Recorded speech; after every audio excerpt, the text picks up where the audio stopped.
Middle east में बढ़ते तनाव के बीच अब असर सिर्फ जंग तक सीमित नहीं रहा, बल्कि दुनिया की एनर्जी सप्लाई भी इसकी चपेट में आ चुकी है।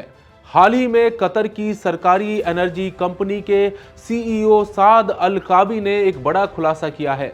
उन्होंने बताया है कि ईरान के हमलों की वजह से कतर के एलएनजी यानी लिक्विफाइड नेचुरल गैस प्लांट्स को भारी नुकसान पहुंचा है और हालात इतने खराब हैं कि इसे पूरी तरह से ठीक करने में 3 से 5 साल तक का वक्त लग सकता है।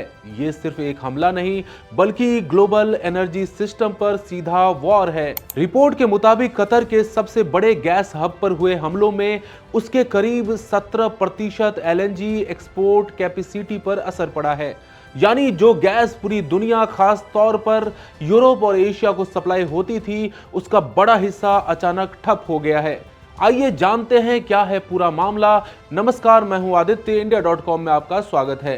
कतर की सरकारी एनर्जी कंपनी के सीईओ साद अल काबी के मुताबिक इन हमलों में एलएनजी प्रोडक्शन के 2 बड़े यूनिट्स और एक गैस टू लिक्विड प्लांट को नुकसान पहुंचा है।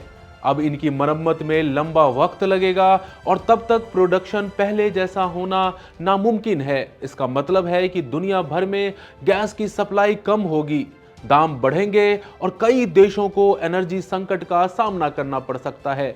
खबर यह भी है कि कतर को हर साल करीब 20 अरब डॉलर का नुकसान उठाना पड़ सकता है। यानी ये सिर्फ एक देश का नुकसान नहीं, बल्कि पूरी दुनिया की इकोनॉमी के लिए खतरे की घंटी है। इतना ही नहीं, कतर को अपने कई इंटरनेशनल कॉन्ट्रैक्ट्स पर फोर्स मेजोर लागू करना पड़ सकता है, यानी वो अपने वादों के मुताबिक गैस सप्लाई नहीं कर पाएगा। इस पूरे मामले में सबसे अहम बात यह है कि कतर खुद को एक न्यूट्रल देश मानता है, लेकिन इसके बावजूद वो इस जंग की चपेट में आ गया। साद अल काबी ने भी हैरानी जताते हुए कहा कि उन्होंने कभी नहीं सोचा था कि इस तरह के हमले इस इलाके में, खास तौर पर रमजान के महीने में होंगे। साथ ही उन्होंने ईरान से सवाल भी किया कि आखिर कतर को क्यों निशाना बनाया जा रहा है। तो दोस्तों, ये सिर्फ एक न्यूज़ नहीं, बल्कि एक बड़ा अलार्म है जो ये बता रहा है कि मिडिल ईस्ट का टकराव अब ग्लोबल एनर्जी क्राइसिस में तब्दील हो सकता है। और अगर हालात जल्दी नहीं संभले तो आने वाले दिनों में पेट्रोल, गैस और बिजली सब कुछ महंगा होना तय है। कतर पर हुए इस ईरानी हमले ने भारत, अमेरिका और इजराइल को हैरान कर दिया है। अभी के लिए बस इतना ही। बने रहिए इंडिया.com के साथ। शुक्रिया।